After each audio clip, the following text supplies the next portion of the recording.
Hi. Okay, so let's talk through some of these questions. Right, where's my cursor? Put it away behind there. So when we're looking at a question asking us to circle the greatest number, if we looked at the ones digit, that's the smallest part of the number. So what we need to do is look at this digit, the largest digit there. So if I get rid of this and let's just look at these large digits, they're all nines. So then we go to the next one and these are all twos. So we keep going until we find something that's different. And this is a 0, a 1, a 0, a 1 and a 0. So if they've all got, and this is the millions, if they're all 9 million and something, we don't need those. We know that that's the case. The next one is the 100,000s. These are all 200,000s. So it's not going to be those. So now let's look at the next ones. We've got some zeros and some ones, and we know 1 is greater than 0, and we've been asked to find the greatest number. Apologies, that's so difficult. We've been asked to find the greatest number. So it's not going to be with a 0. It's not going to be that 0, and it's not going to be that 0. So it's between these two numbers. Let's look a little closer at these. Okay. All right. So we've got now 9,215,000. Let's look at that number. And 9,215,000. So they're both 9,215,000. So now we're going to compare these two numbers. Out of these two numbers, which number is the biggest? 300. So that is going to be the greatest number. It's going to be this one. Okay, well done. Let's just scroll down to this one. Oh, it went straight there. That was good, wasn't it? Okay.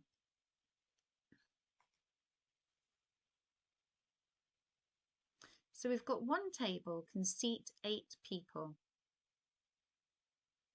And we've got 1, 2, 3, 4, 5, 6, 7, 8. So they've given us a good example of how a round table would look with 8 people around it. It's saying how many tables are needed to seat 40 people. Okay, well, let's think about it. If one table equals how many people? 8 people. Okay, so if one table seats 8 people, how many tables are needed to seat 40 people? Okay, well, let's look at this. And we're looking for how many tables would seat 40 people. Right, okay. Now, if I've got one table for 8 people, and I've got to find out how many multiples of 8 would make 40. Because if one table is 8 people, so one table is 8 people, 2 tables is going to be 2 times 8, which is 16 people. So can you see how here I've done 1 times 2 is 2 and 8 times 2 is 16. Well, using that idea, I can do how many 8s fit into 40. So it's going to be 1 table of 8, 2 tables of 8, 3 tables of 8, 4 tables of 8. We want to know how many tables will seat 40 people. So we're going to do 40 divided by 8.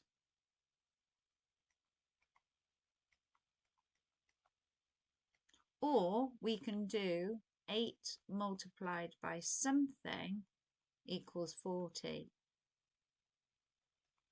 Depends how you like to see it.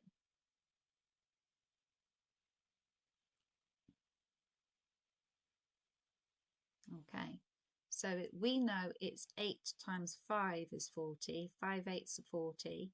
So that means we can multiply this side by 5 and we need 5 tables.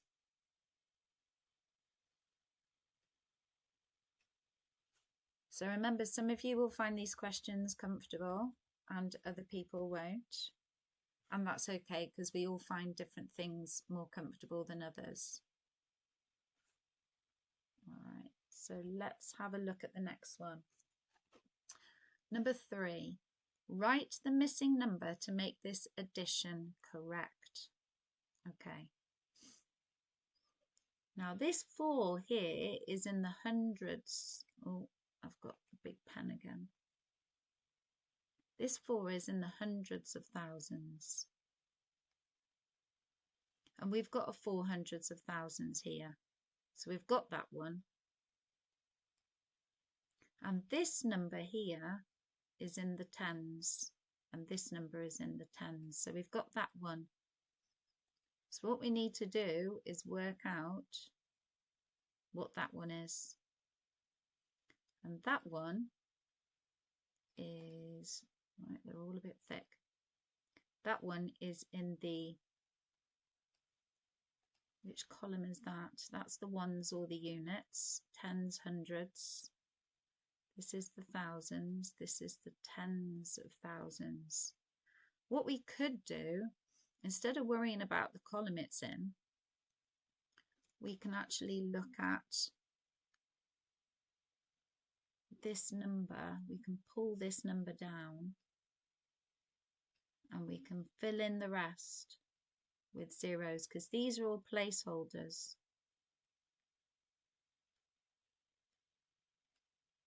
So we've got 30,000. So that's your number in here is 30,000. All right, number 4. Let's check if I've done it. Yeah, it's all right. Okay. Children estimated the number of beans in a jar. These were the estimates of 5 children. And remember, the estimating is like a guess. But it's a guess where somebody's looked at the jar. They've actually looked at the jar. They haven't said all the 50,000. They've looked at the jar and they've thought, I'm going to estimate roughly how many beans are in the jar. So it's called a sort of educated guess. A guess by deciding. So these are the 5 children. The exact number of beans in the jar was 1,380. It says whose estimate was closest to the exact number. Okay. So what we need to do with that is we need to look how far away each person is. So we need to look at the difference between the numbers. So let's look at Amir. Amir's was 1,310 and this is 1,380. So that's a difference of 70. So they're 70 away. But do we need that minus? Whose estimate was closest? It doesn't actually matter if it's smaller than the number or bigger than the number. It's how far away they were from the number. So 1,220. Okay. Well, I can actually look at the difference between those numbers, because when you do the difference, you can take away, and that gives you the difference between the numbers, how far away they are from each other. So 0 take away 0 is 0, 8 take away 2 is 6, and 3 take away 2 is 1. We've got 1 take away 1, which leaves us with 0, which we don't actually need, but we've got 160 there. So there's 160. So it says, whose is closest? Well, it's not going to be Olivia. How about Emma? So I know the difference between 80 and 100 is 20. So if I count up from 380, 390, 400. That's 1,400. So that's 20. So actually, Emma's the closest so far. John, 1,290. Let's just check. I don't think so, but let's just check.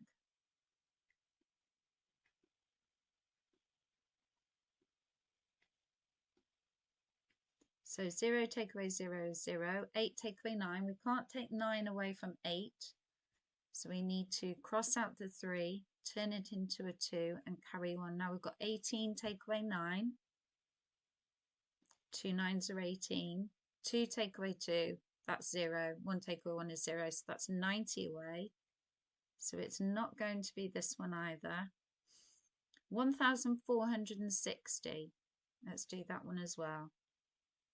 Oh, okay, so because that's a bigger number, I'm going to put it at the top because we're finding the difference between the two numbers, and I like the numbers to be positive.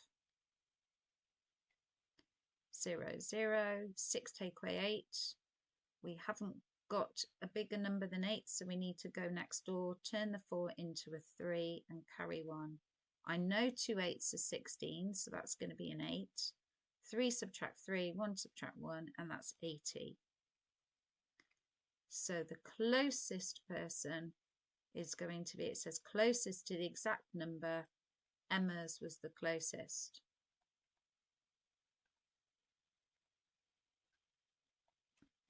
Oh, okay, we've got a question here related to this one, so let's have a look.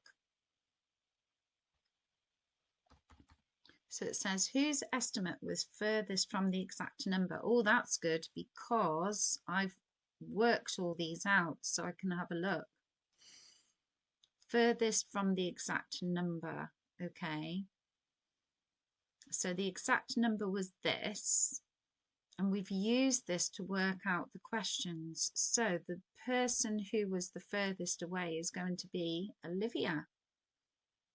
So doing all that work was definitely worthwhile. Fantastic. Oh, let's just scroll that up a little more carefully. I obviously worked out the distance really well before. Okay. So number 5, 1 ton is 1,000 kilograms. I'm just going to write that down. So 1 ton is equal to 1,000 kilograms. Okay, let's look at the rest. A truck can carry a load of 2.3 tons. Okay. How many kilograms? All right. So how do I get from 1 to 2.3? 1 multiplied by 2.3 is 2.3. It's like 1 times 5 is 5. 1 times 9 is 9. 1 times 6.5 is 6.5. So 1 times 2.3, one lot of 2.3 is 2.3. Now what we do to one side has got to be fair and do it to the other side too. So this is going to be multiplied by 2.3. But now let's see, we've got to do 1,000 multiplied by 2.3. So the mouse keeps jumping down and then I worry that it's flashing in the middle like it sometimes does. I've got a cursor there as well. That might be driving you crazy. So 1,000 times by 2.3. Okay, or because it's commutative, we can also say 2.3 multiplied by 1,000. Now, our system is a decimal system. Decimal means base 10. So I was going to say about December being the 10th month because it was the 10th month until they added 2 months and it ended up being the 12th month. But look, we've got 3 zeros. So we're multiplying by 10 3 times, because 10 times 10 times 10 times 10 is 100, times 10 is 1000. So we're moving that number 3 times over. So what I sometimes do is, so let's put it here. I put some zeros, I put my number in the middle, and I put some zeros if I'm not sure which way it's going to go. And then what I do is I multiply it. Does that keep coming? I'm not sure. And what I do is I think, right, I'm multiplying it by 10 3 times. And when I multiply by 10, the number gets bigger by 10. So 2 times 10 is 20. So it's going to go up to that one. That's 110. But we've got to multiply it by 3 lots of 10 because there are 3 zeros. So multiply by 10, multiply by 10, multiply by 10. And that 2 ends up in this column. Now, when it goes, these two numbers, because they are next door, it will drag the 3 with it. So the 3 will also go up 3 places. And the 3 will end up here. But is it 23? Well, we've also got a tens column here and a ones column or a units column here. So we've got to fill those columns in with zeros. So it's going to be 2,300 kilograms. That wasn't a very good zero. Let's do it again. Well done. Okay, so let's go on to the next question. Right, we have question 6. Let's just take that over here. Hide it. Question 6, it says, Emma has a 5-litre bag of compost. She uses 2.75 litres. How much compost does she have left? Does Emma have left? So do you notice we're actually working with litres each time? We don't have to change it. We're working with litres and we have to think of litres for our answer too. So we need to do 5 litres, take away 2.75. Now there's 2 different ways we can do that. We can do it on a number line where we do 2.75 and then we count up to a number and count up to another number, and then what we add on is the difference. So we could do that, or we could do 5 take away 2.75. Now the difficulty with this bit is we've got nothing here and it can be quite uncomfortable to look at. What we've got to do is make sure that we always have the same digits from the place value system underneath each other. And these are units or ones. I don't know whether you call them units or ones. And the units or ones have to be underneath each other. See, this is a decimal point. Pretend we put a decimal point here and we can put 2 zeros. Now we're ready to work with it. So I'm going to put my decimal point in. Now I can't do 0 take away 5. We know 2.75 is smaller than 5, but to use this we need to go to the 5, cross it out, turn it into a 4 and carry 1. We don't carry 1 down to there. We don't do that. We don't do that because this, when we take a 1 from here, it's a 1 whole. And a 1 whole split into 10 parts is 10 tenths. This is the, let me get rid of that. This is the tenths column and this is the hundredths column. So we don't take 1 and put it down to the hundredths because that means something different. We have to take it next door.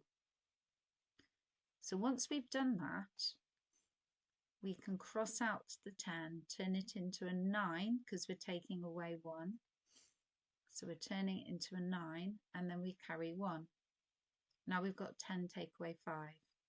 So 10 take away 5 is 5, 9 take away 7 is 2, and 4 take away 2 is 2.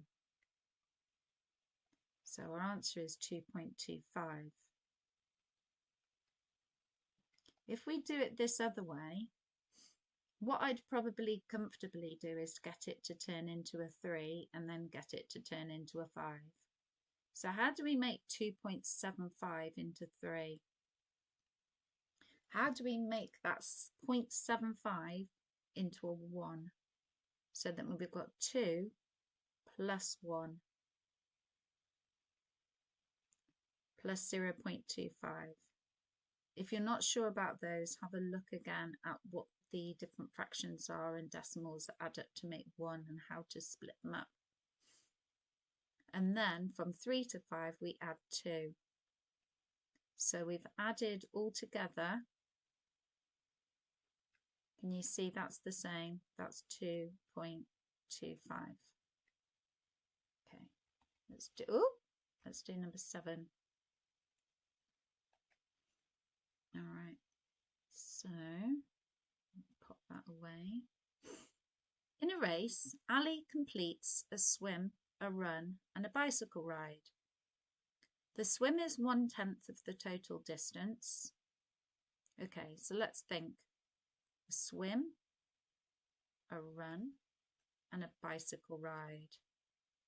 So the swim is 1/10 of the distance. Now, if you were going to ride the whole distance, like a whole piece of cake, a whole bar of chocolate, a whole pizza, a whole pineapple, the whole would be 10 parts out of 10. If you're going to eat the whole thing or do the whole thing, 10 parts out of 10 would be what you're doing is equal to 1. That's the whole thing. So out of the whole distance, if he does these 3 things for the whole distance, for the whole race, they're all going to add up to 10/10, which is the whole race. Now, if the swim is 1/10 of the total distance, so he's swimming for part of it, then he runs for a bit more. So he runs for 3/10 of the total distance. Therefore, what fraction does he bicycle ride? Bearing in mind, they've got to add up to 10/10. And when you're adding fractions, remember if you've got the same denominator, you just add the numerators. If they've got different denominators, we have to change them, don't we? We need to find equivalent fractions and do that. They've all got the same denominators. So if we've got 1/10 plus 3/10, those two equal 4/10. And what do we add on to 4/10 to make 10/10? 6/10. So the bicycle ride is going to be 6/10 of the distance. Well done. So let's have a look. And number 8, circle the improper fraction that is equivalent to 2 3/8. Right, so we have the number 2 3/8. Let's think. So that's 2 wholes and 3 out of 8 parts. If we kept it at eighths, what we could do is make this into eighths. We've got 2 wholes. So if we had 1 whole split into 8 parts, it would be 8/8, and 2 wholes would be 2 lots of 8/8. So 8/8 equals 1, another 8/8 equals 2, and then plus 3/8. So how many eighths have we got there all together? 2 eighths is 16, 17, 18, 19 eighths. If we saw it a different way, some people think of 2 times 8 plus 3. So 2 eighths is 16, add 3 is 19 eighths. So both ways, that's 19 eighths. Let's have a look. This is it. All right.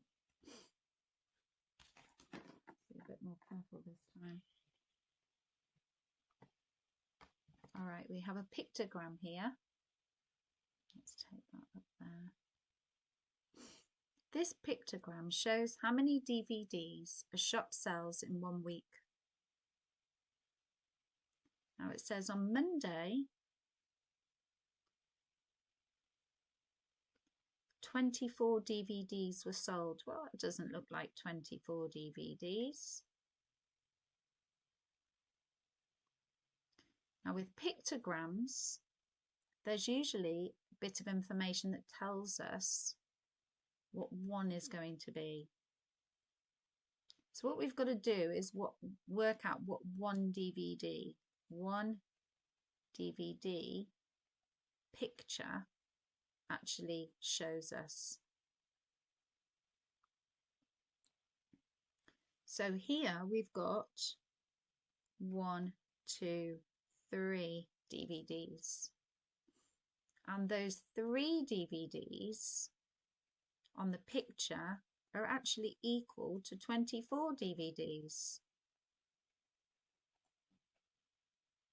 All right, so how do we actually change 3 DVDs? Okay, so what we could do is we could find out what 1 DVD is equal to by dividing by 3. And if we do that on that side, we can also do it on this side. We can say 3 DVDs divided by 3 is 1. So 24 divided by 3 is 8. Okay. So we know 1 picture is equal to 8 DVDs. All right. So how many DVDs were sold on Friday?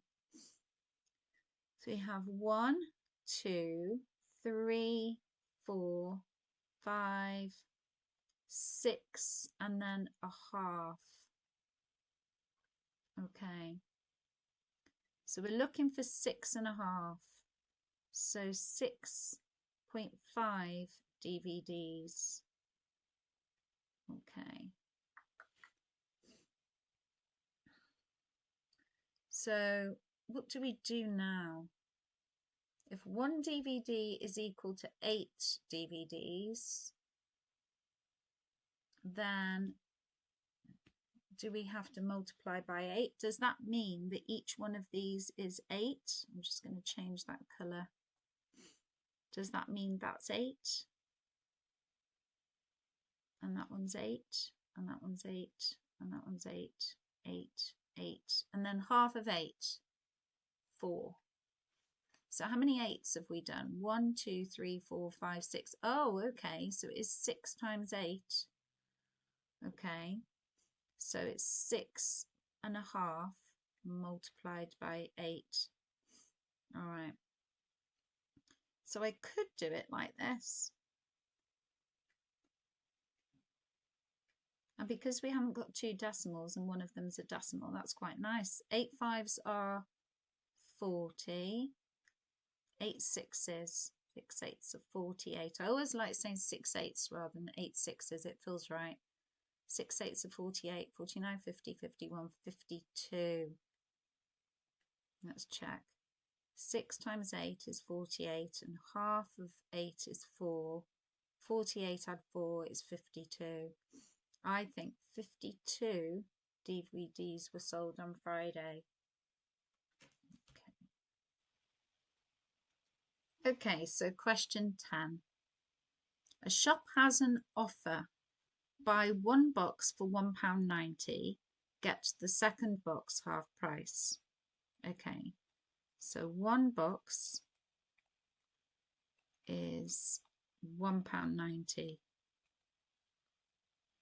And it says get the second box half price. So I want to find out what half of £1.90 is, and half of £1.90 is splitting into two parts. So I'm going to divide £1.90 by 2 to find out what half of it is. So how many 2's fit into 1? They don't. Cross it out and carry what you haven't used. How many 2's fit into 19? When I know 10 times 2 is 20, so 9 times 2 is 18, and the difference between 18 and 19 is 1. And then how many 2's fit into 10? 5. Okay. So it says buy one box for £1.90 and then get the second box at half price. So, okay, so I think that buying one box for £1.90, getting the second box for half price, if I bought 2 boxes, then it would be £1.90 and 95 pence. How much, okay, he is buying 2 boxes. How much must he pay altogether? So £1.90 plus 95 pence. So that's 0 plus 5 is 5.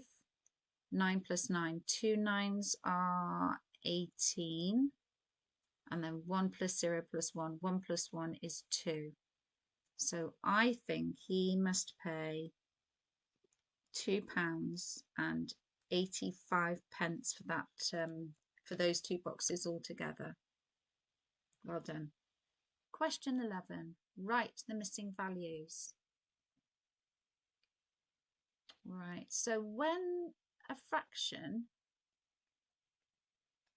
is on either side, if there's a fraction on either side of an equal sign, how do you get the 10 to turn into a 20? Do you add 10 or do you multiply? So when you're going either side of something, you're making it that many times bigger. You're sort of increasing it. So it's an equivalent fraction, isn't it? So let's say let's try something out. So let's do 3/10 is equal to, oh no, tell you what, let's do something we know. Let's test doing something we know. Let's do 1/2 is equal to, and put 40 down there. What do you think half of 40 is? 20. So we think this number will be 20. So let's just try something. So if I do 2, and instead of multiplying by a number, instead I do 2 plus 38. Because 2 add 38 is 40. So perhaps here it's 1 add 38, which makes 39. Is 39/40 half?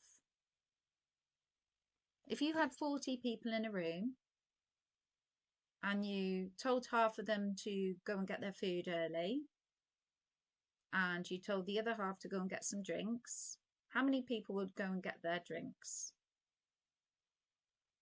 Half of them. Half of 4 is 2, half of 40 is 20, so it'd be 20. So actually adding doesn't work, does it? And if you're not sure, sometimes a way of sorting things out if you're not sure about something is by just testing it. So here what we're going to do is we're going to multiply, and 10 multiplied by 2 is 20, and 3 multiplied by 2 is 6. Now we know 3 is half of 6 and we know 10 is half of 20, so that sort of looks right to me. So that's 6/20. What about the next one?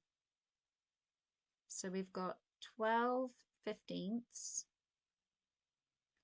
is equal to 4, and we don't know what it is.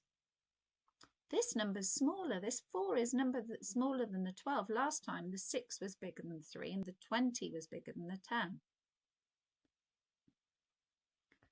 So instead of doing multiply, this time we've got to do the opposite. And the inverse operation to multiply is divide. Now to find that number, you could work out what, you could think 12 divided by something is equal to 4. But do you know you can also do 12 divided by that number, 4, is equal to this number. So it's going to be 3. And we know 3 times 4 is, so the reason that works is because you can do 3 times 4, which equals 12, but you can also do 4 times 3, which equals 12. So if 12 divided by 3 is 4, 15 divided by 3, because it's an equal sign, what we do to the top, we have to do to the bottom to keep it equal, to keep it fair. So how many 3's fit into 15? 5. So that answer is going to be 4/5.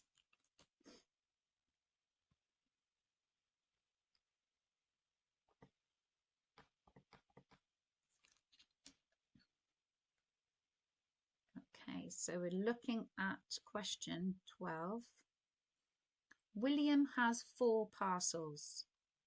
Now it says write the masses in order starting with the heaviest. So let's think, if we've got kilograms and grams, how many grams equals 1 kilogram? So kilo means 1,000. So that sort of says 1,000 grams. So 1 kilogram is equal to 1,000 grams. How many grams would 2 kilograms be equal to? 1 multiplied by 2 is 2. 1,000 multiplied by 2. 2 times 1,000 is 2,000. So that's 2,000 grams. So we could pop a little 2,000 grams here. What about this 1.4 kilograms?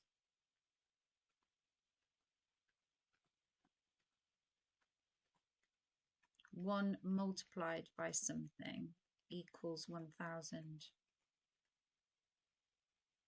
Now in the place value system, that is 1.0, isn't it? And you can put zeros that way. Zeros are all over the place. We just don't write them because it would take us too long and it would be really confusing.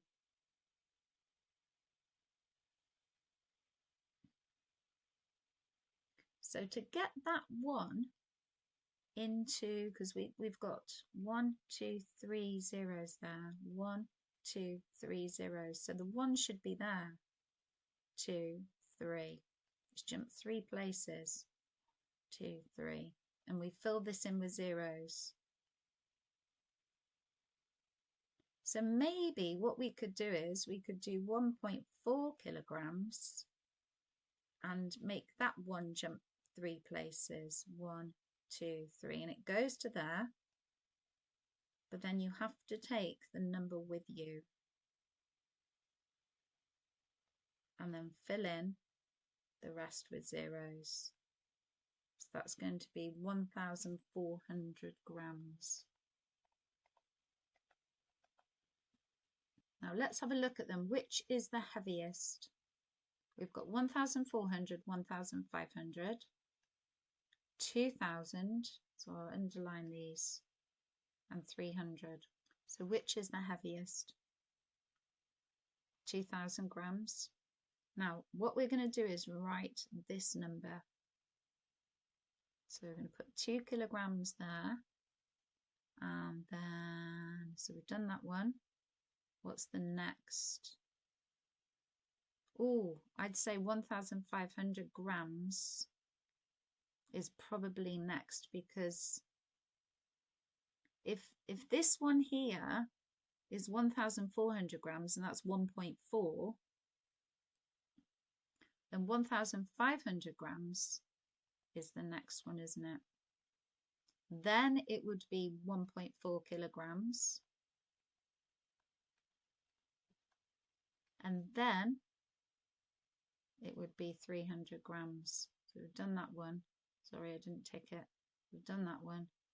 We've done that one. And then we've done that one.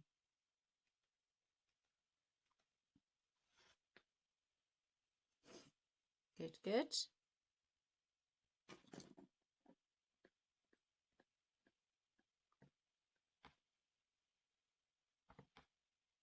Right, look at the graph below that shows Dev's bike ride. And I'm just going to take that down a bit. So he's going on a bike ride.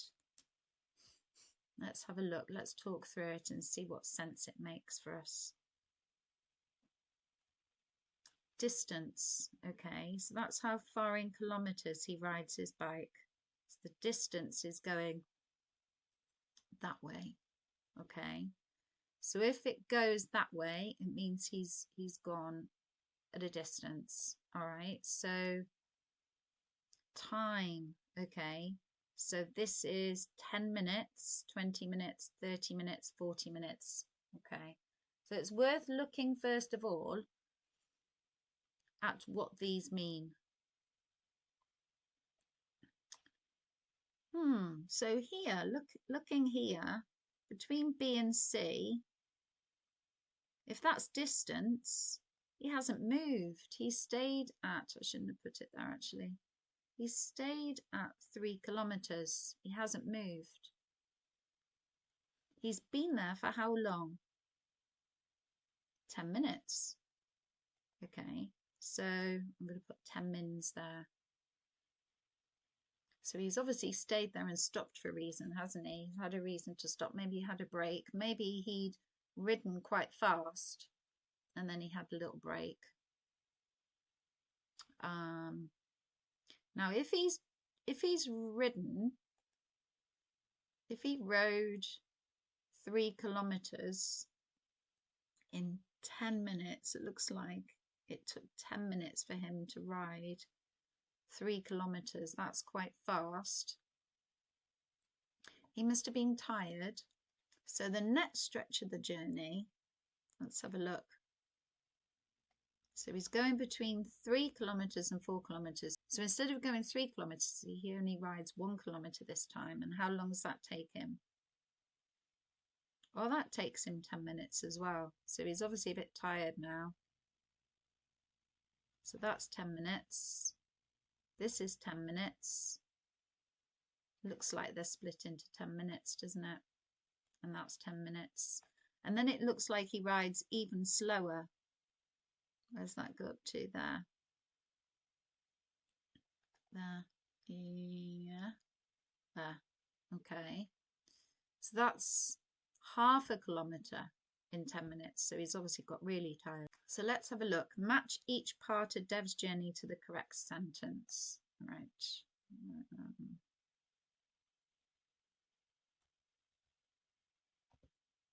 So we have A to B. Well, let's look for the rest. B to C is the rest.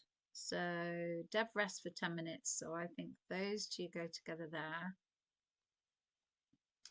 This one, he rides 3 kilometers. So this one must be it. This one here. Dev cycles 3 kilometers in 10 minutes. Yes. And that's A to B. I'm going to put that to the center so that it's really, really clear. Okay. All right. C to D, he rides 1 kilometer in 10 minutes. So, oh, Dev cycles less than, no.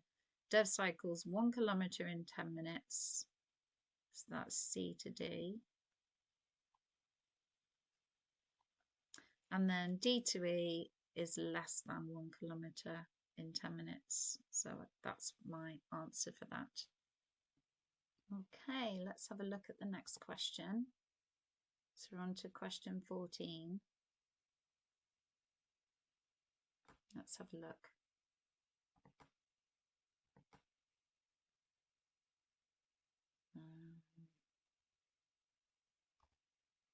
All right, this 850 milliliter bottle of squash makes 17 drinks. Okay, so 850 milliliters makes 17 drinks. Okay, that's information I've been given. How many milliliters? Well, that's good because we're in milliliters and we've been asked for milliliters of squash are in each drink, so one drink. All right, so 17 drinks is equal to 850. Let's just write that here. Okay, so 17 drinks is equal to 850. It says each drink, so that means one drink. So to turn 17 into 1, I have to divide by, if I have the whole cake, I like double chocolate fudge cake or chocolate fudge cake or things like that are really nice. I actually fancy a slice now. So if I wanted to make that 1, then I've got 17 parts out of 17. Clearly I wouldn't eat all those. So 17 parts out of 17 pieces, out of a whole split into 17 pieces, equals 1. So we're going to divide by 17, because 17 divided by 17 is 1. And we've been asked to find out how much one drink. So that's the drinks on that side. And this is the milliliters of squash, isn't it, on that side? Whoops. So then we've got to divide by 17 on this side. Now this is the non-calculator paper.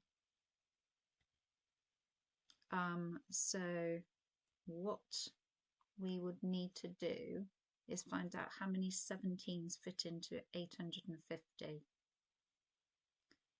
Now we can do chunking or we can do long division. So I think that I might be tempted to do chunking. So I'm going to do, I'll do it down on the left hand side down here. So I'm going to do 1 times 17 is 17, but 10 lots of 17 is 170. If I double that to make 20 lots of 17, I've done 10 times 2 is 20. So I'm going to multiply that by 2 as well. So what's 170 multiplied by 2? 2 lots of 0 is still 0. 2 lots of 7 is 14. 2 lots of 1 is 2, add 1 is 3. So we've got 340. I wonder whether I can multiply that by 2 as well. 2 times 20 is 40. And 340 multiplied by 2. I don't know whether you can see what it would be because those are quite nice numbers to use. 2 4s are 8, 2 3s are 6. Got 680 there. Can't double that again. So I wonder, that's a help, isn't it? We know 40 lots of 17 is 680. So if so 40 lots of 17 is 680. What's the difference between 850 and 680?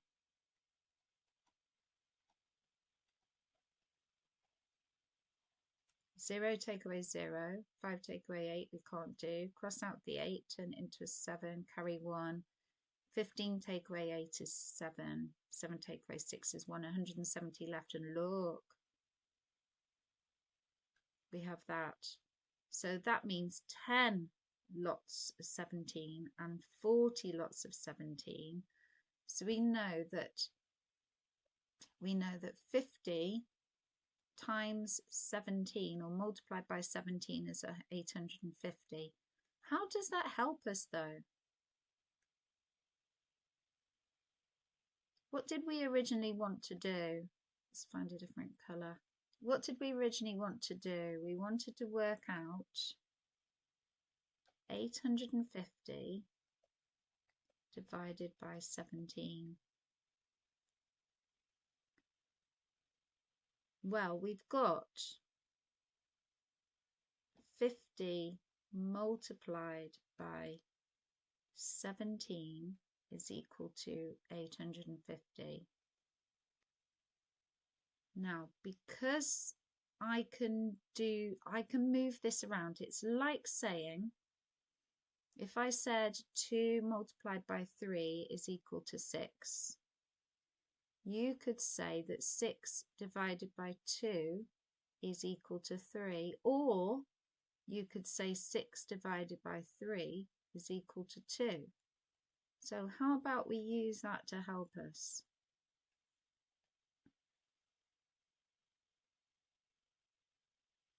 "50 multiplied by 17 equals 850.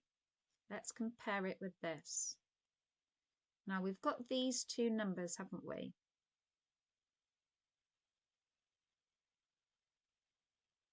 So let's say that this is the 6, and let's say that this is the 2, and that we want to get the 3. We've got the two numbers here, haven't we? So maybe 850 divided by 17 is equal to 50. Maybe 50 lots of 17 is 850. Now another way of doing that, if I get rid of this, is doing, as you can imagine, long multiplication. But I've just gone through that because that's quite nice to do conceptually. It's quite a nice way of understanding it. It's a long-winded way though. So if you understand your multiplication tables and your division, you can do 850 and you could divide by 17. And then we do a little list of the 17 times table. I'll do them here. 1 times 17 is 17. 2 times 17 is 34. 20, 34, 3 times 17. I could add 20 and take away 3 because 17 is 20 take away 3. So I could say 34, 44, 54, take away 3 is 51. 4 times 17, 51, 61, 71, take away 3, 71, 70, 69, 68. And I'll do 5 as well. 50, add 35 is 85, I think. 68, 78, 88, yeah. So let's use that. All right, how many 17s fit into 8? They don't. How many 17s fit into 85? Well, we have that here. So 5 17s fit into 85. So we've actually got 85 there. 85 take away 85 is 0. How many 17s fit into 0? They don't. And we've got 50, just like that. The reason why that is quite a nice one is because it's question 14 and it's not later on in the paper. But also, it's asking you to understand what that actually means and that you use division. and it's quite helpful to know what situations you'd have to divide by. If you're trying to work out how much of something fits into something else, that's going to be to do with division. Right, did you see how much working out we did before when I was working it out a different way? And how quick and easy this is, and that's the reason why using those sort of ideas, using those strategies is really, really helpful. Okay, let's do the next one. Let's do the next one. Okay, question 15. Write the correct sign equal to, greater than, or less than. All right, so let's whiz through these. 1 times 2 is 2 times 3. 1 times 2 is 2. 2 times 3 is 6. Just check my cursors up here. It jumps around a bit, you see. That is good. It was where it was supposed to be.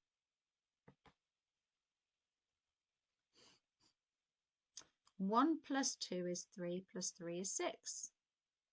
2 times 2 is 4, multiplied, so 2 times 2 is 4, multiplied by 2 is 8. 2 plus 2 is 4, plus 2 is 6. 1 multiplied by 10 is 10, multiplied by 10. So 1 times 10 is 10, and 10 times 10 is 100. 1 plus 10 is 11, and 11 plus 10 is 21. 0 times 10, so no lots of 10 is 0. And 0 multiplied by 10 is 0. 0 plus 10 is 10, and 10 plus 10 is 20. So 6 is equal to 6. 8 and 6, which is the biggest? 8. So a big part goes there. 121, which is the biggest? 100. 0 and 20, which is the biggest? Okay, well done.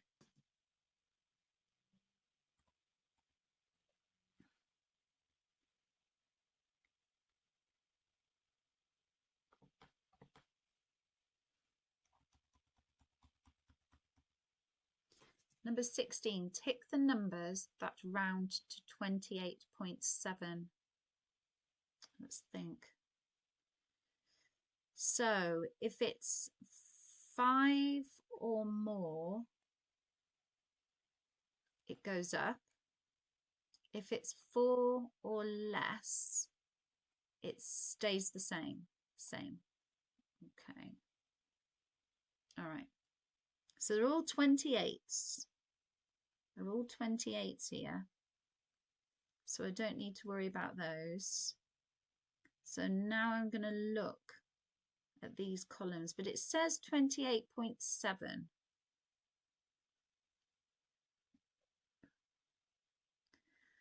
So let's have a think.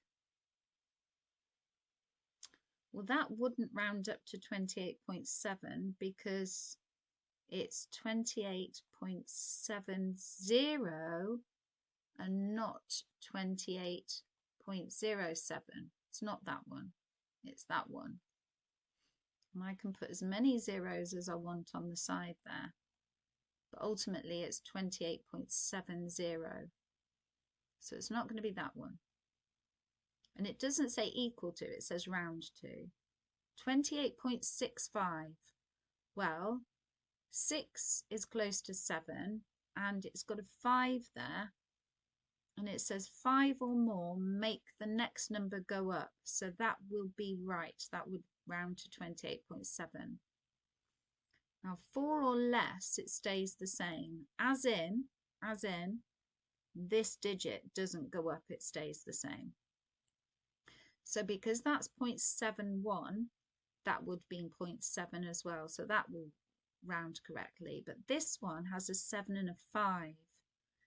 Because that's a 5, that makes that 7 turn into an 8, so it's not that one.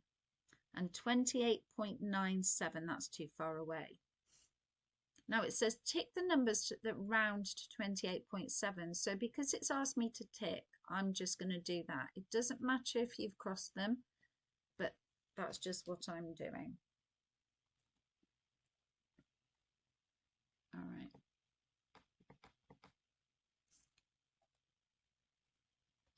Let's have a look at number 17. 6 divides into 40 with a remainder of 4. 6 divides into 40 with a remainder of 4. So 6 fits into 40. So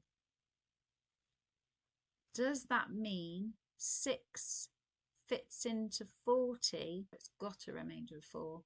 Or could we say 40 divided by 6 equals a number remainder 4?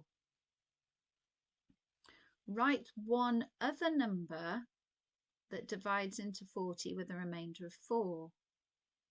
Okay, so we don't have to do this. So how many 6s fit into 40? Well, I know 5 6s are 30 and 6 6s are 36, 37, 38. Okay, so 6 times 6 is 36, add 4 is 40. Okay. So another number that divides into 40 with a remainder of 4. So if it's got a remainder of 4, that means it's got to fit into 36, because 36 add 4 is 40. So let's think of the factors of 36. I'm using curly brackets because they're set brackets. I think I need more space actually. If I'm right, I think we've got quite a few. So we need the numbers that fit into 36. So I know 1 multiplied by 36 is 36. Excuse me. Now, because the number's even, I know that 2 fits into 36. So 2 times something is 36. Well, 2 times 15 is 30. And 2 times 3 is 6. So 15 add 3 is 18. And I can see it's a multiple of 3 because 3 tens are 30 and 3 twos are 6. So 3, 12.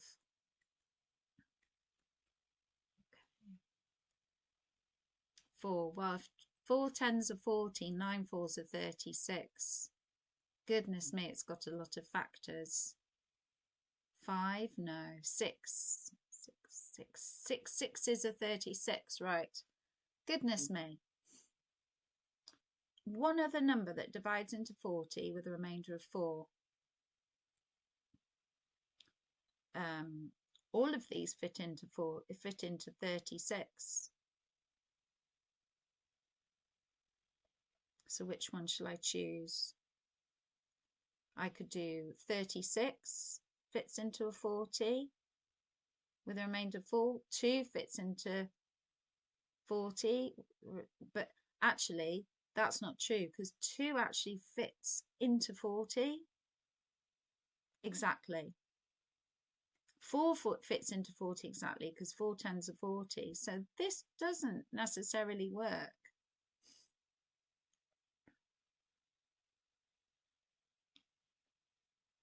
But we know 3 fits into 36. Does 6 fit into 40? 6 6s are 36, so it could be that one as well. So you could look at this sort of idea of finding the factors, or you could just know that the difference between 40 and 4 is 36, and then think of a number that fits into 36, such as 9. 4 9s are 36.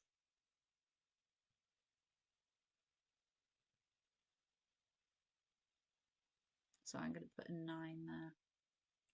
Does this fit in? Right, one other number that divides into 40 with a remainder of 9. So if we did 40 divided by 9, how many 9s fit into 40? They don't. The 4, they don't carry the 4. How many 9s fit into 40? 9, 2 9s 18, 3 9s 27, 4 9s of 36, 37, 38, 39, 40, remainder 4. And it says with a remainder of 4. So it does work, but remember, some numbers will fit exactly into 40 and they won't have a remainder of 4. Okay, let's have a look at the next question. So we are storming on now. We're on number 18.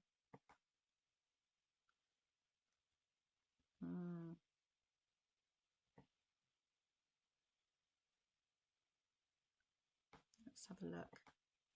Take that up. All right, so question 18. This sign shows the number of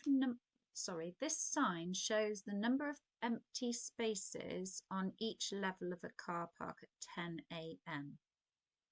Empty spaces at 10 a.m.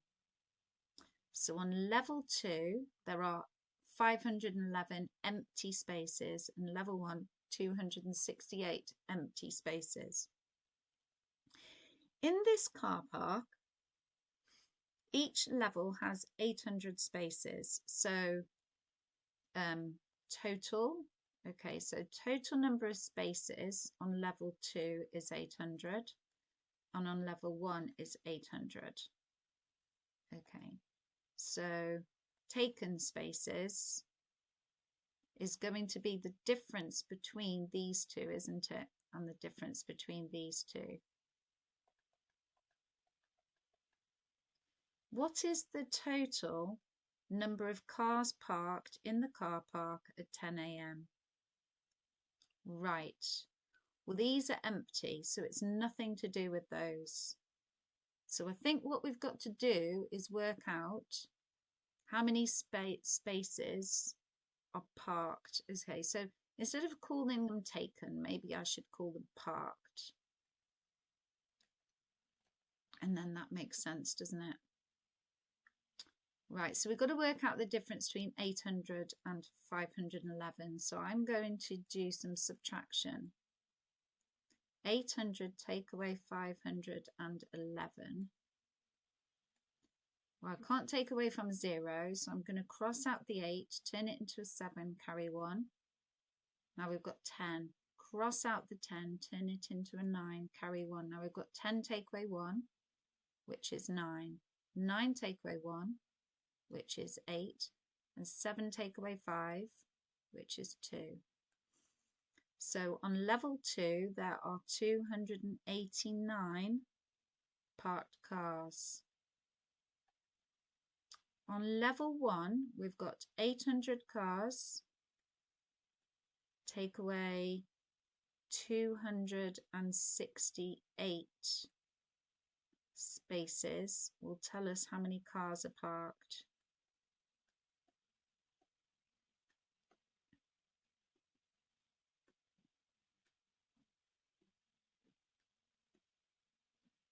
Okay, it's a bit busier on that level. Perhaps it's because it's closer to the exit. Level 1 will probably be at the bottom, won't it? So it's closer to the exit. They can drive in and nip where they want to go. And they don't have to go up or down anywhere. So it says, what is the total number of cars parked? Right, well, let's look at this then. So 9 add 2 is 11. 8, 9, 10, 11, 12. 2 add 5 is 7, add 1 is 8. So I think the answer is going to be 821.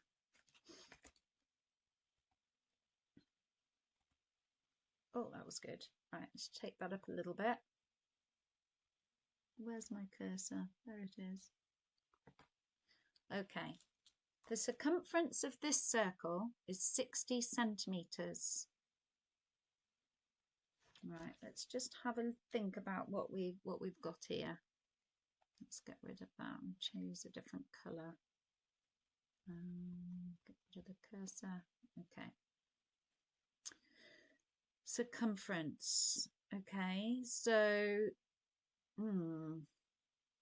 with circles, we have circumference. We've got, what's it called? Radius. The diameter. Okay. So the diameter goes all the way across, doesn't it? So if I put a little picture here, a diameter, let's change that colour, that's not going to be any good. Diameter goes all across that way, doesn't it? Through the middle from one side to the other. The radius is just half of it, isn't it? So the circumference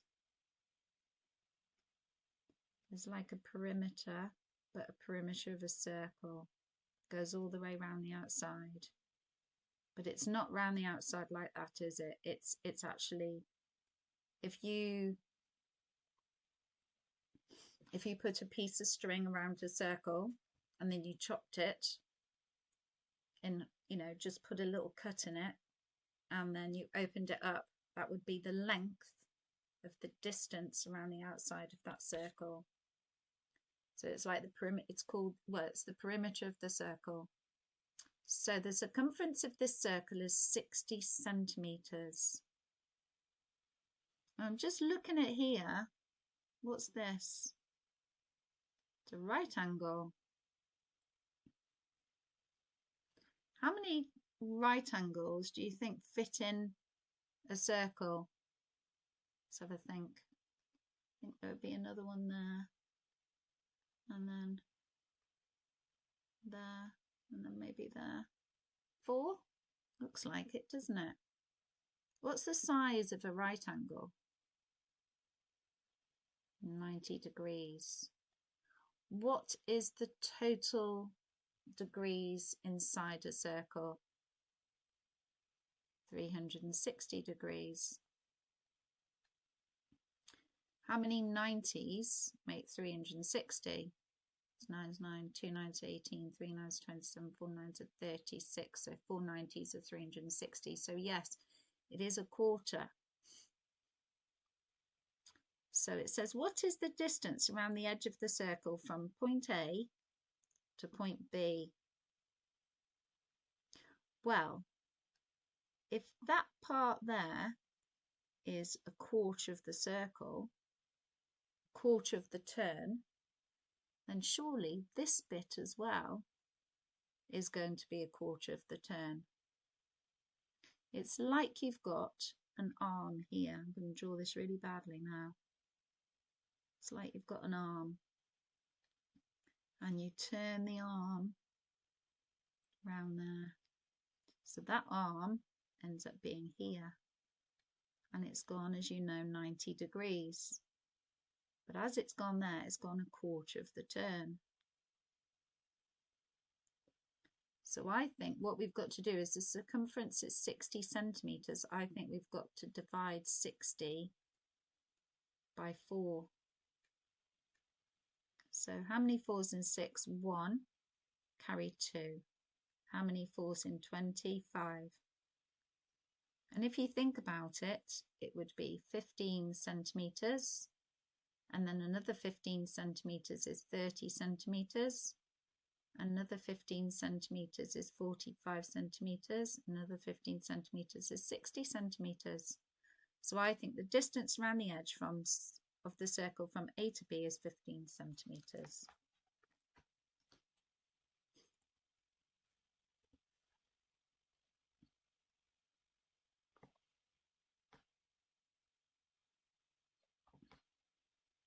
Okay.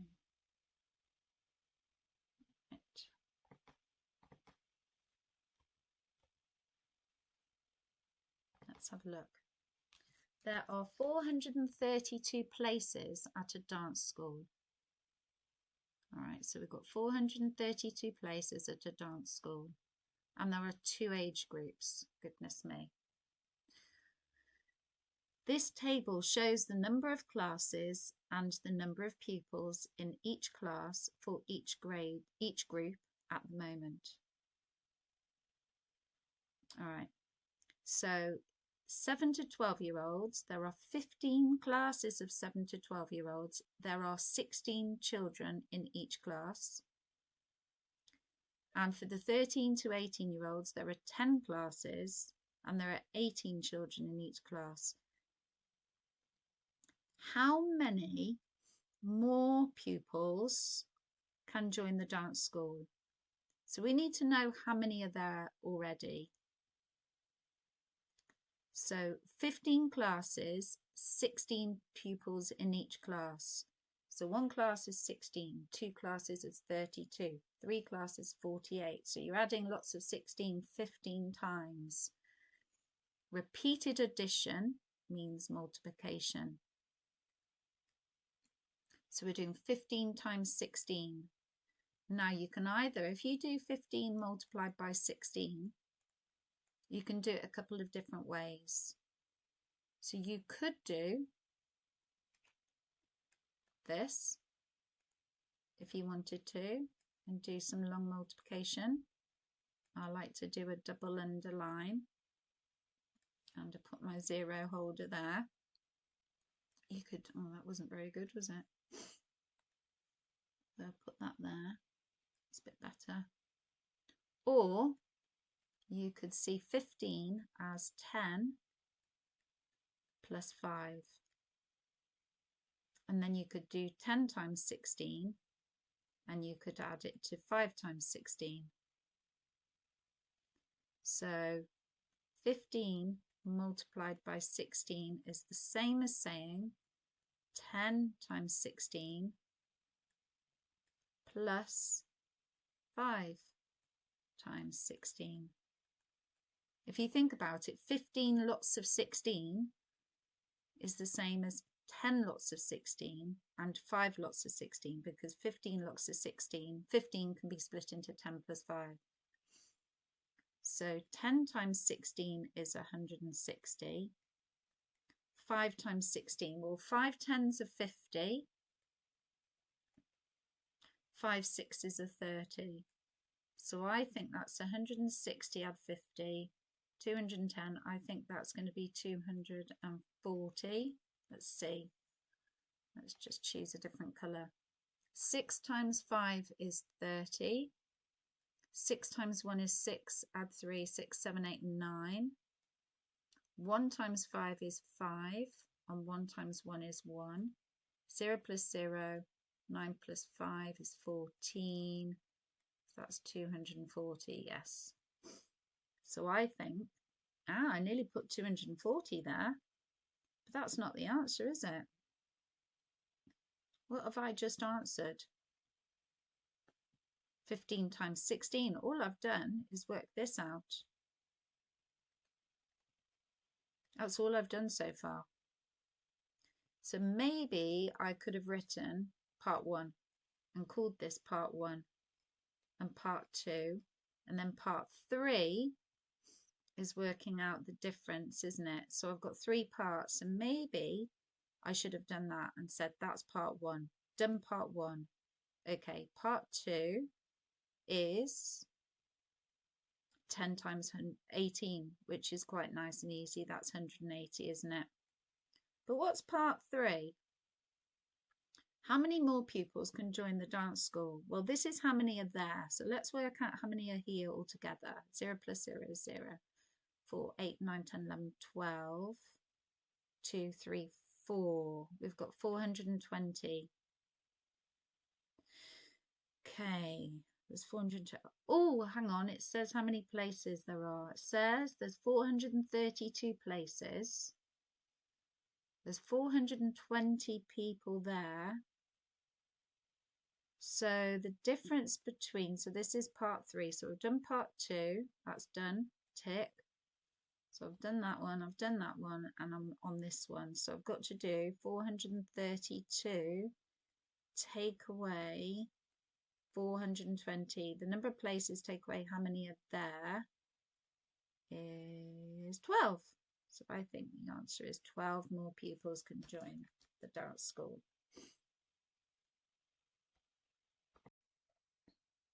Right, let's have a look. I think there's 2 questions left now. 21. Okay, let's just take that down a bit. Take it up a bit. That'll do.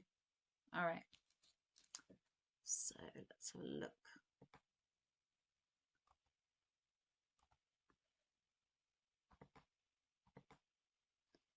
Number 21. Right.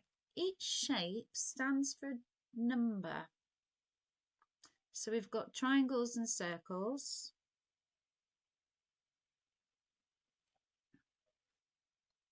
The total of the shapes on the diagonal is 48.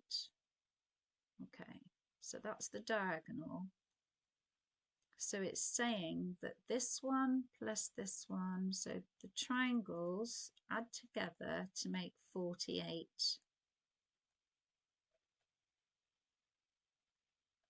Right. Okay. So the triangle must, and the circle, they must have the same value, as in every triangle has the same value and every circle has the same value. So that's 3 triangles that equal to 48. We could say 3 triangles equal 48. And then what we could do is we could divide by 3 triangles. Well, we could divide by 3 to make 1 triangle. And we could divide by 3 that side. 48 divided by 3. How many 3's fit into 1? 3 times 1 is 3. Carry 1 is 4. How many 3's fit into 18? 3 6's are 18. So I think the triangle is equal to 16. Let's just check. 16 plus 16 plus 16, 10, 20, 30, 3, 6, 8, 48. So I think a triangle is equal to 16.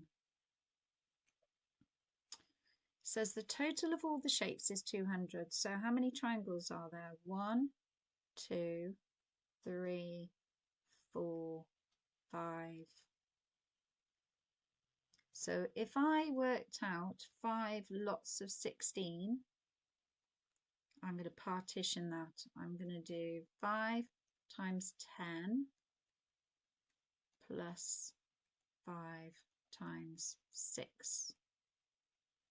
5 times 10 is 50, and 5 times 6 is 30, and 50 plus 30, 50, 60, 70 is 80. What's that told me? I should have split it again, shouldn't I? I should have said, right, that is part 1, and then part 2 is, what am I doing for part 2? Perhaps adding the triangles, because I'm getting really confused now. Adding the triangles. So the total of the shapes on the diagonal is 48. We've done that. We've worked out that 1 triangle is equal to 16. We've got that. We've got that. I think that's right. I know it's right. And then adding, right, we've added the triangles and they come to 5. And then the next part is going to be doing 16 times 5, because there are 5 triangles and each one is worth 16. So that gives us 80.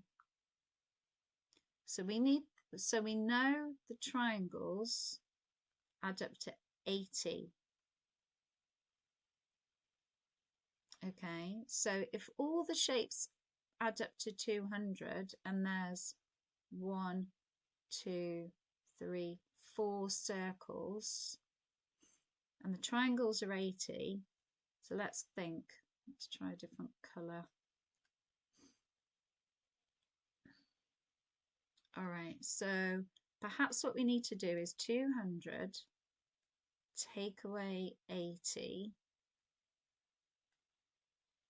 0 take away 0, 2, no, 2, 1, carry 1, 10 take away 8 is 2, 1, 120. Okay, so the circles add up to 120, but we've got 4 circles.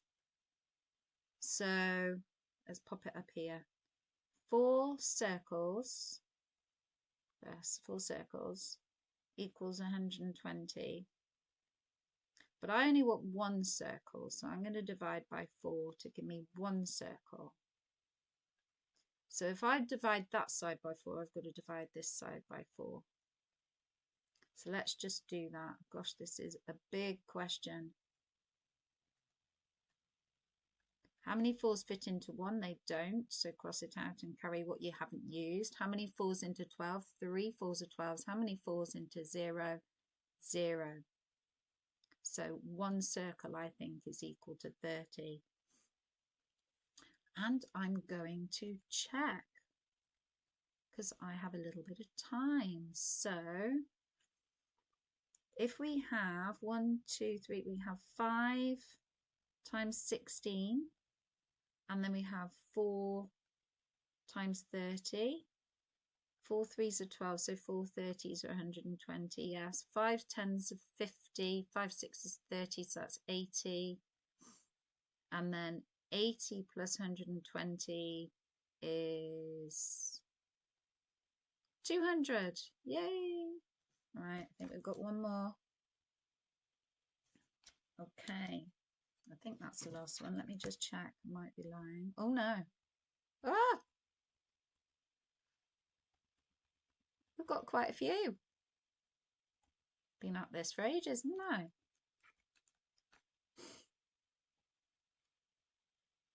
Okay. Number 22. You can make green paint. Okay, we need green then. Let's just check where that is. Okay, you can make green paint by mixing blue paint and yellow paint. Why not use the colours if you can? All right, so Stefan wants to make some of this green paint. Okay, so he uses 750 milliliters of blue paint. Whoop. How much green paint does he make?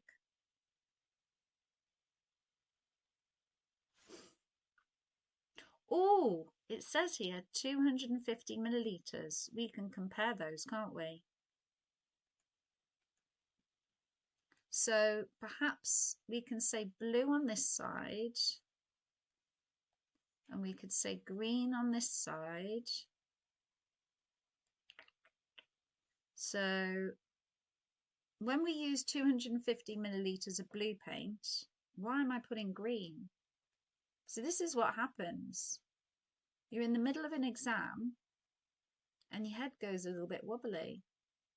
Okay, so I need blue paint and yellow paint. So if I've got 250 milliliters of blue paint, oh, I can't see that now. Is it 1,000? Yeah. 1,150 milliliters of yellow paint. So 250 milliliters of blue paint and 1,150 milliliters of yellow paint make the green paint. All right. Now I can see there's a relationship between these two, and I know that 3 25s are 75. So 3 250s are 750.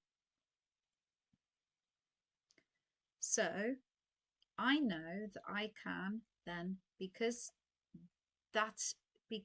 these two make up the type of green paint he wants, then it's going to be the same green paint if we increase it by 3 times. So it's almost like having a pot of green paint made up of 1,150 millilitres of yellow paint and 250 millilitres of blue paint. And that makes, and they've stirred it up and they've put it in a machine and they've got the green paint that they want. And then they've got 3 pots of it. That's what we're sort of working out. So I know 250 times 3 is 750. So I need to know what 1,150 is multiplied by 3. 3 times 0 is 0. 3 times 5 is 15. 3 times 1 is 3, add 1 is 4. 3 times 1 is 3. Is that right? 3 times 0, 3 5s are 15. 3 times 1 is 3, add 1 is 4. 3 times 1 is 3. Okay. So this here is going to be 3,450 millilitres of yellow paint. Okay. So how much green paint does he make? Okay. So now we've got to look at this, and the paint that he's made has 750 millilitres of blue and 3,450 millilitres of yellow. So we need to add those amounts together because that's what's inside the tub or the tubs. Because when you get paint mixed, you have to pay a little bit more because it doesn't come in the tins. It's not a particular colour. You can choose your colours. 3, 4, 5, 0, 7. Okay, 0 plus 0 is 10. 7, 8, 9, 10, 11, 12. 3, 4. I think he's going to make 4,200 millilitres. Okay, let's go down to the questions that I thought we didn't have. Oh, Adam has a bag of fruit that weighs 1.25 kilograms. Okay, so bag of fruit, and it weighs 1.25 kilograms. So there's 1.25 kilograms inside that bag. He takes out a banana. So I'm going to put 1.25 kilograms,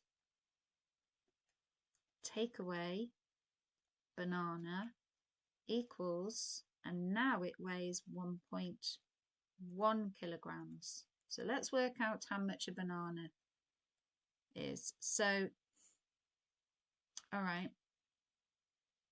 I wonder whether if I had, let's just put a number here. If I put 5, take away banana equals 4. What do we take away from 5 to make 4? 1. Okay, how would we work out what that B was? Could I do 5 take away 4? Yeah. Okay. So what we're going to do is we're going to do 1.25. It's just finding the difference between two numbers. So we're going to do 1.25, sorry, take away 1.1, but that feels uncomfortable. So I'm going to fill that space and put a placeholder of a 0 in there. Now 5 take away 0 is 5. 2 take away 1 is 1. 1 take away 1 is 0. So I think the banana weighs 0.15 kilograms. So I'm going to put banana is equal to 0.15 kilograms. I've sort of done that bit. Next, he takes out an orange. Oh, that gives me an excuse to use orange now, doesn't it? Orange. Now the bag weighs 920 kilograms. So Now we've got 1.1 kilograms. Take away the orange is equal to 920 grams. Now we've got grams and kilograms. It's getting really confusing now, okay. Right, I'm going to convert 1.1 kilograms into grams. I know that 1,000 grams is, oh, wrong way round. Let's put it the other way round. I know that 1 kilogram is equal to 1,000 grams. All right. So what do I multiply by? 1 times 1,000. Okay, so I'm going to do 1.1 times 1,000. If I forget, it's always useful to do this. Okay, 1.1 times 1,000, but it's going up. There are 3 zeros, so it's going up by 10 by 10 by 10. So it's going up by 10 times 10 times 10. So that 1 jumps up there, and it takes the other one with it because it doesn't go away. It stays. It's like if you've got carriages going under it. This is what I used to explain. So you've got train carriages, and you've got 3 or 4, 5, 2, whatever, train carriages. And they go under a tunnel, and then when they come out the other side, one of them's just taken out, and it's put a 0 in there. You've got no people in there now. So the carriages, when they go under the bridge, they still say the same. Under the tunnel, through the tunnel, under the bridge, they still say the same, stay the same when they come out the other side. You haven't suddenly popped a 0 in there. So we'll fill this in with a 0 and fill that one in with a 0. So I know now that let's put it here, 1.1 kilograms is equal to 1,100 grams. All right, it's getting really messy here, isn't it? So I'm going to work this out now. So I'm going to do 1,100 grams, take away 920 grams. 0 take away 0. I'm going to cross that out. 1. 10 take away 2 is 8. 10 take away 9 is 1. Okay, so I think an orange, I ought to do that with the orange colour really. Orange is equal to, should have done banana with yellow then, shouldn't I? 180 grams. Gosh, we've got confusing. How much more does the orange weigh than the banana? I'm just going to get rid of some of this. All right, so we have to make them into the same, don't we? We've got the banana and the orange. All right, well, it says grams here. So what I'm going to do is I'm going to make the banana, which is 0.15 kilograms, into grams. And when I change kilograms into grams, I have to multiply by 1,000. So I'm going to do 0.15. And I know it's getting bigger, as in not getting bigger, but the digits are moving up. So it's the same measure, but it's shown as a different unit. So it's going up 3 times 1, 2, 3. So the one's there. And this one's going up 1, 2, 3. So the 5 goes there. And then there's a 0. So I think a banana, I'm going to put orange here, is equal to 180 grams. And let's get banana is equal to 150 grams. And then how much more does the orange weigh than the banana? So we have to find the difference between them. 0 take away 0. 8 take away 5 is 3. 1 take away 1. So I think the answer is the orange weighs 30 grams more than the banana.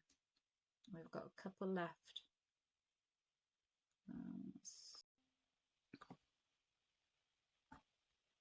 Okay, right, let's have a look then.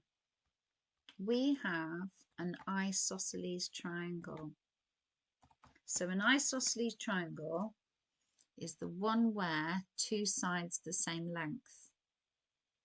So looking at this triangle, it's going to be that side and that side. And those two sides are the same length. All right. So if I was going to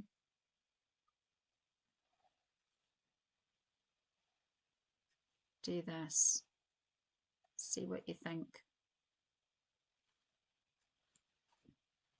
So this is 30 degrees here. We've got to find out what that angle is.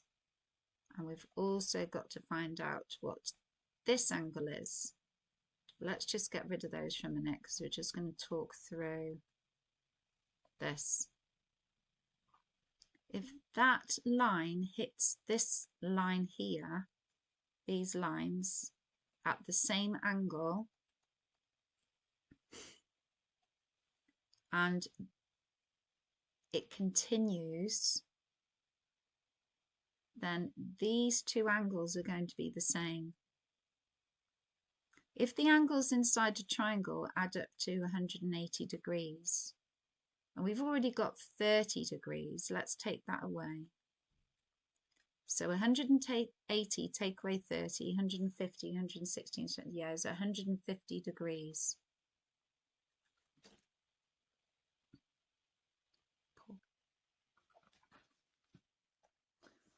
Okay, so let's have a look then.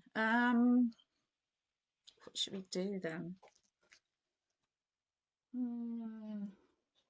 Tricky, isn't it? What do you think? So let's just get rid of these because we don't need these lines.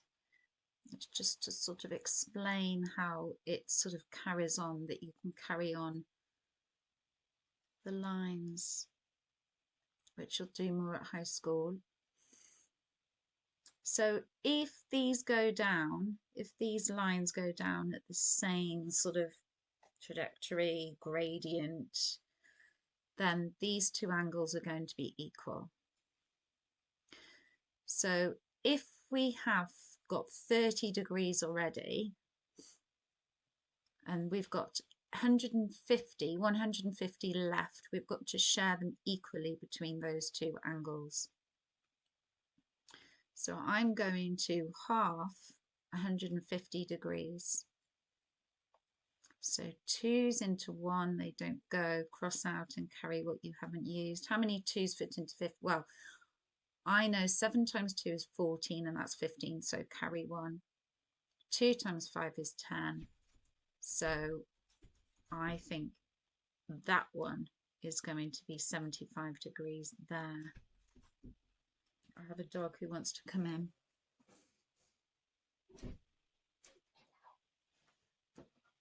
It's all good. It's all good. All right, so if this one is 75 degrees as well, and looks like if it's a rectangle, that means this angle here is a right angle, and a right angle is 90 degrees. Now that looks smaller, so what I'm going to do is I'm going to do this instead. Okay, that whole angle is 90 degrees, but we've split it into two parts, that part and that part, and that part plus that part We've got two pieces, you see, haven't we? We've got the Y plus the other one. We know this other one is 75 degrees. If we know all of it is 90 degrees, then we could do 90 degrees, take away what we have got or what we know to find out what's left. So do a quick 90, take away 75. I suspect I know what it is, but let's work out anyway. And it's 15 degrees, so I think Y is 15 degrees.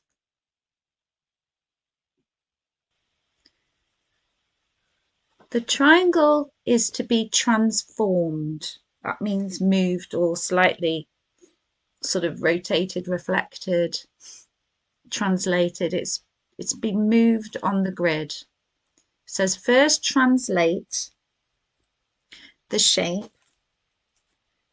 7 units down. So let's have a look. Okay. I'm going to call these, I'll call them A, B, C. Now it says we've got to translate the shape 7 units down. So, oops, I've lost you. Let's just move that a little bit to make sure. So from this point here, I'm going to translate it down. I'm going to put this point further down. So 1, 2, 3, 4, 5, 6, 7. I think that is going to be there. And I'm going to call that A dash because it's translated and it's like the shape. That was a really bad A, apologies. Let's look at B. 1, 2, 3, 4, 5, 6, 7. That's B. And C. Oops, it's wobbling a bit, sorry. 1, 2, 3, 4, 5, 6, 7. And that's C. Okay, right, I'm going to just check the sides because what I can also do is I can see, well, there's 1, 2, 3, 4 there and 1, 2, 3, 4. Then I can look at this and I can say, well, to get from A to B, I go 1, 2, 3, 4 across and 1 down. 1, 2, 3, 4 across and 1 down. And get from B to C, I go 1, 2, 3 down and 1, 2, 3, 4 left. 1, 2, 3 down and 1, 2, 3, 4 left. Yes, so I'm happy with that. I'm just going to join those up. Try not to use this. Okay. All right, so let's have a look. Get it as accurately as I can.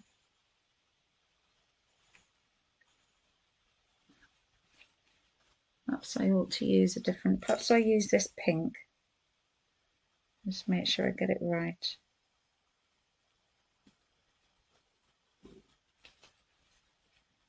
Oh man. Okay. That one. And there.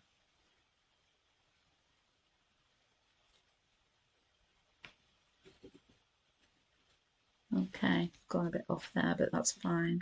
Okay. Right, so that's that first bit. I've translated the shape 7 units down. I've done that. Tick. Right, then reflect. It says reflect the resulting triangle in the y-axis. Reflect the resulting triangle, so the one we've just done, in the y-axis. Okay, so let's have a look at this then. So I know the y-axis goes down Oh, there's a little note here. Use a ruler. That's a good idea. I used to say that X is a cross. X is a cross. X is a cross. Yeah. X is a cross. As in that way. And that's what I used to say. And I used to say also that, it's all right because I don't really teach Key Stage 2 anymore. Sort of more work in the secondary area. So Y has a long tail, and that's the one that goes down. So I know that, and it's a bit confusing the way these numbers are written, isn't it? Because they're taking over this first part. It's difficult to do it on a computer, but that's our y-axis, and it's telling us to reflect the resulting triangle in the y-axis. So we have to pretend that the y-axis is a mirror. So I'm trying to get this so that it, okay, so pretend this is a mirror line. So what we've got to do is we've got to look, I ought to use a different colour. Just grab a different colour.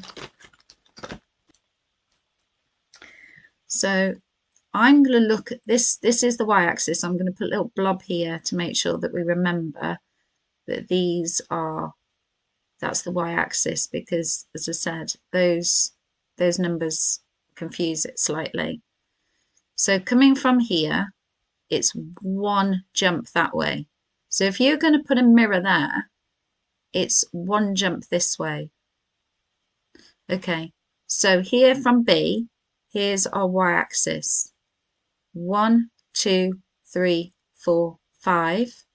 Go from here. 1, 2, 3, 4, 5.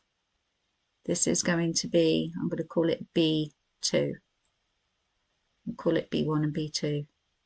And then C, there's one jump from the y-axis. So one jump from the x-axis. And that's going to be C2. We'll call that C2. Okay, that's really bad actually. Let's do that here, C2. Still not good.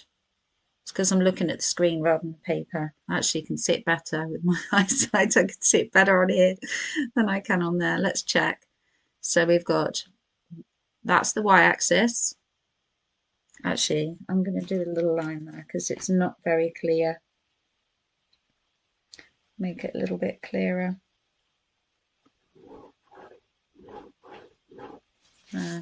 So we go to y-axis, and that's, if you see that, that's x is 1 and x is -1. Let's have a look at this one. B is 5. So on the other side of the y-axis, B is -5. There's a pattern here. On this side, x is 1. On the other side, x is -1.